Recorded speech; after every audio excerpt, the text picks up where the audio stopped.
Welcome to the Weimar Spectacle, where I explore the brief but extraordinary life of the Weimar Republic. I am Bremner Fletcher, singer, actor, and theater maker, and I have spent years performing songs and cabaret from the Weimar period, and I am inspired and slightly obsessed by that moment in time. So, my big idea for this show is that the Weimar Republic invented the modern world. And we are all still trying to deal with the possibilities and problems that we inherited from it. To prove that idea, which is possibly unprovable, I'll be exploring the arts, the politics, the social innovations, and the terrifying rise of the Nazi Party. So, if you are a politics junkie with a need to know about the failure of proportional representation in the Reichstag, or a gender-fluid performance artist with a need to know about sexuality in 1920s Berlin, this is going to be the show for you. Today, it's the big question. Why even care about a failed European republic that only lasted about 14 years and was a hot mess from the start? A hot mess of factionalism, assassination, mob violence, and in the end, Hitler, the worst punchline in history. Why should we care about a failed, broken state? Well, because I think something special happened in that 14 years. There was this amazing upswelling of creativity and new freedoms that hadn't really been seen before in the world. And though it's dangerous to take history as a blueprint for the present, there is, I think, a lesson about the fragility of democracy and how democracy can be destroyed not necessarily by a coup or an invasion, but by the relentless attacks from the inside, from its own political culture in a polarized political system. The Weimar Republic was set up with these ideals of liberal social reform and workers' rights and openness to many sexualities and cultural creativity. And these ideals and these ideas were used against it in a culture war that was just brilliantly managed and ultimately led to the rise of the Nazi Party. So, let's take a look at the strange birth of the Weimar Republic. It emerges from the complete and utter devastation of Germany after World War I. Before the war, Germany functions as a kind of top-down system through the authority of the Prussian court. Rules are clear, and by pledging allegiance to the Kaiser, the army, and the civil service, your life would continue in a clear line. You knew where you were coming from, you knew where you were going, you knew what the rules were. But the war breaks Germany, or better to say that the military elite broke their own country. What starts as a brief military campaign turns into the destruction of an entire generation. 7 million casualties with 2 million killed in action. And those who do manage to get through in one piece are torn apart mentally and sent home to try and pick up life where they left it. And the wounded, well, they're left to display their wounds on the street and beg for bread. There are calls for revolution. There's the beginning of revolution. And the Kaiser, the emperor, the absolute symbol of authority, abdicates. And the Weimar Republic is quickly invented as this desperate fix to provide some stability, channel radical desires, and stave off the most extreme of the revolutionary demands. But because of that total breakdown, in a way, Germans have an opportunity to start anew.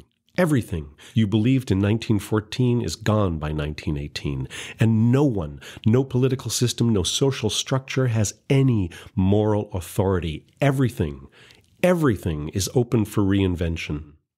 Musicians, writers, politicians, scientists, philosophers, painters are free to go their own way, and they've all witnessed death, which encourages them to move quickly and break things, as we say today. So let's take a look at what we inherited from the Weimar Republic. We can start with the social innovations. It's one of the first liberal democracies. It's broken from the start, but I am saying this in the USA in 2023, so looking at broken democracy actually makes the Weimar Republic feel kind of familiar. Also, it made huge changes and social changes we now take for granted, including cutting the workday to 8 hours, unemployment insurance, public housing with indoor plumbing and electricity, collective bargaining for unions, freedom of speech in the press, equality of women and men, a declaration of the responsibility of the state for the unemployed and for women and children, and women are given the vote. Plus, the idea that humans and their sexualities exist in a spectrum outside of Christian marriage became one of the defining ideas passed down to us by the Republic. In the business world, they created the consumer economy that we all now swim inside. Shopping malls, organized leisure time, conspicuous consumption, movies, newspapers, modern advertising all saw massive innovations in the Weimar Republic. And perhaps, most ominously, those 14 years saw the birth of the idea of a mass movement, and concepts every political party uses today: protest marches, get out the vote drives, relentless branding, carefully crafted slogans, politicians crossing the country by airplane to attend mass rallies. All that is first seen in Germany in the years between 1920 and 1933. And my own particular passion, the arts. Painting, cinema, music, theater make huge leaps forward. Billy Wilder and Fritz Lang create a new language in cinema. Otto Dix, George Gross, and Hannah Hoch create new painting styles, collage, and protest art. Bertolt Brecht and Erwin Piscator change the way theater works, and Kurt Weill and Hans Eisler write new music for those theater performances. And there are writers and poets like Joseph Roth, Hermann Hesse, Sylvia von Harden, Thomas Mann, creating new forms of literature. And if that wasn't enough, there's the sciences, which is this who's who of the 20th century. Albert Einstein, Werner Heisenberg, Max Born and Pascual Jordan create quantum physics. And of course, Wernher von Braun, the brilliant rocket engineer who worked for the Nazis but was the force behind the U.S. space program. And finally, the terrible rise of the Nazis, who, evil as they were, it cannot be denied that they were brilliant innovators in the manipulation of public opinion. They created false narratives, alternative facts, and their political machine is probably still the envy of modern political movements. And strangely enough, we have to thank the Nazis for the worldwide impact of the Weimar Republic, because when Hitler comes to power in 1933, legally elected in a democratic election, before he had the power to attack the Jews, he attacked the artists and creators and scientists who he thought were un-German. He set up re-education camps that became the model for the concentration camps. So any artist or thinker who could got the hell out of Germany. And as it became clear that nowhere in Europe was safe, everyone who could came to the UK or the USA or, surprisingly, Turkey. And in all those countries, they became innovators in music and theater and architecture and the sciences. Weimar refugees brought their talents to the world.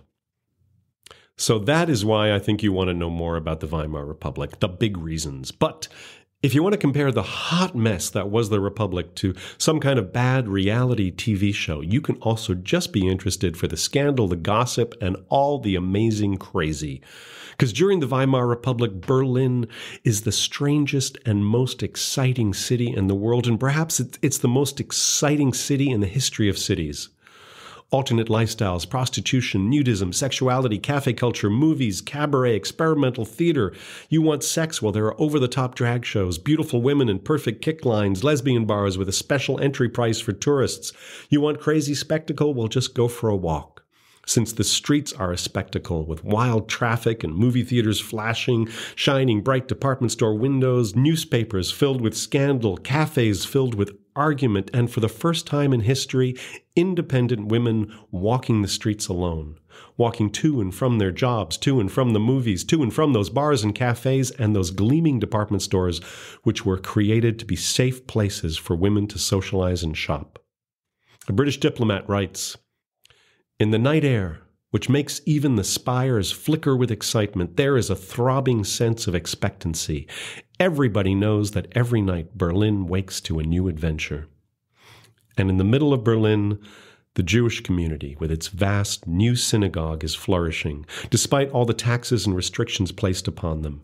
Joseph Roth, the journalist and essayist, writes, "The men with their ancient beards and sidelocks walk slowly in groups. The black-haired butchers' daughters move along briskly up and down their streets speaking Yiddish. Hebrew inscriptions are written on stores and beer halls. These streets remain a world unto themselves and a kind of home for the eternal outsider." And watching over all of this are the Nazis. As Goebbels says, Another Berlin is lurking, ready to pounce. A few thousand are working days and nights on end, so that sometime the day will arrive, and this day will demolish the abodes of corruption. It will transform them and give them over to a risen people, the day of judgment, the day of freedom. If some of those desires and frustrations seem familiar, they should, because I believe the Weimar Republic helped give birth to the modern world. So join me in the coming months as I explore the strange birth, life, and death of an experiment in a new society. Thanks for listening. Hit subscribe or follow if you want to know when the next episode appears. I'll put images for this episode onto my website. You'll see the Romanish Cafe, the cabarets and kick lines, the prostitutes, and the stunning new department stores. You'll find them all at bremnersings.com. BREMNERSINGS.com. bremnersings.com. And who am I to discuss the Weimar Republic? Well, I am not a sociologist, I am not a sociologist or a political scientist or a historian. I am an obsessive artist, a singer, a playwright, a cabaret performer who has been obsessed with the arts and music of the Weimar Republic all my life. I've recorded 3 albums dedicated to the music of this period, and particularly the music of Kurt Weill and Bertolt Brecht. If you want to listen to them, just search for Bremner, Fletcher, Duthie in any music streaming site, and you'll find all my albums. And if you want to know more about my work, check it out at bremnersings.com. BREMNERSINGS.com. So join me next time for a walk through the amazing creative madness of 1920s Berlin. Thank you.